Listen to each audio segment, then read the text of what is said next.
palavra, vereador Iago Morandi.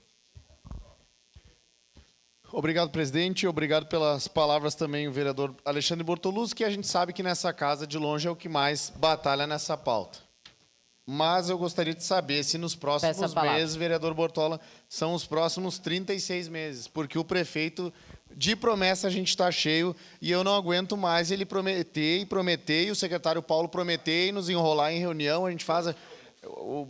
em ti eu vou confiar, porque a gente fica à mercê ali de uma promessa que nunca ocorre, a gente é cobrado, o senhor sabe, tem o Instagram ali dos aprovados, eles nos cobram e com razão, tem em torno de 174 aptos, tem PCDs ali também, concurso homologado dia 18/9/24. E agora esse meu discurso aqui eu vou fazer um corte, vou fazer um corte para ti, comerciante, que me manda mensagem, só essa semana foram 6, tem um que está... O vídeo no meu feed, por último, de comércio sendo furtado e arrombado pela parte da noite, vocês aqui da região central saibam que é por conta de não ter esses nomeados. Por quê?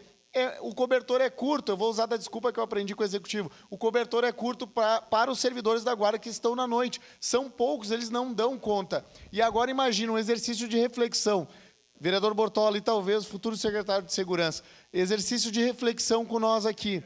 Se a guarda, com o pouco que tem, a pouca estrutura que tem, vai bater essa semana, tá? Que eu vou levar o bolinho, vou fazer o número 100, vou comemorar com os guardas. Nós vamos bater a prisão de 100 foragidos esse ano, de uma gurizada quentucha, que eu me emocionei, eu quase chorei de ver a Kelly hoje, a Kelly lá da guarda, dirigindo um Santana, e a guarda do lado filmando, ela levando o Santana, que foi furtado, de uma família, de volta para a família. Eles fazem por vocação. Ou quando eu passei sábado, alguns sábados atrás, e eles do lado da caminhonete, com a mão para trás, torrando a cabeça no sol, no paradão do Ópera. E eu pedi, até questionei alguns servidores, o secretário mandou vocês ficarem ali. Não, mas a gente faz de coração, eles fazem porque os filhos deles estão no município, eles fazem porque os netos vão estar.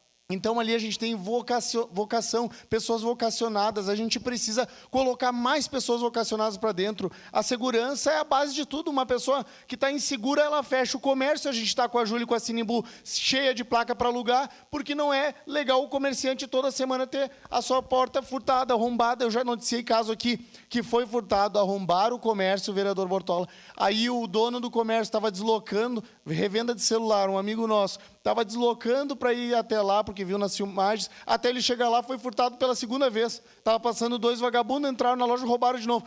Só o fato dele ir até lá. Então, tá demais. E o senhor sabe, Alexandre Bortoluzzi, o senhor já trabalhou lá no Executivo, o senhor sabe que a gente precisa de gente operacional e das forças sendo integradas, como era na sua época. Eu elogio, a sua época teve uma integração de forças. Eu vi o senhor botar IGP, eu vi o senhor botar Polícia Civil, Polícia Federal, Brigada Militar, tudo na mesma operação. O que falta? E aí aqui também vai o recado. Adiló, quando eu reclamei, fui pontual, eu reclamei do Paulo, o senhor me falou, o Paulo tem 30 anos de polícia, o Afonso veio aqui e disse que tinha 30 anos de PRF. Eu não estou nem aí para quem tem 30, 40 anos de polícia. A pessoa com vontade faz mais, o político com vontade faz mais. Rafael Bueno está fazendo mais e ele é político, ele não é técnico. Então o que precisa é energia boa e boa vontade. Não adianta ter 60 anos de polícia. Vamos trazer o cara. Se fosse assim, meu avô era secretário de segurança, ele foi sargento da Brigada Militar, daí a gente botava meu avô lá. Então seria isso. Muito obrigado, presidente.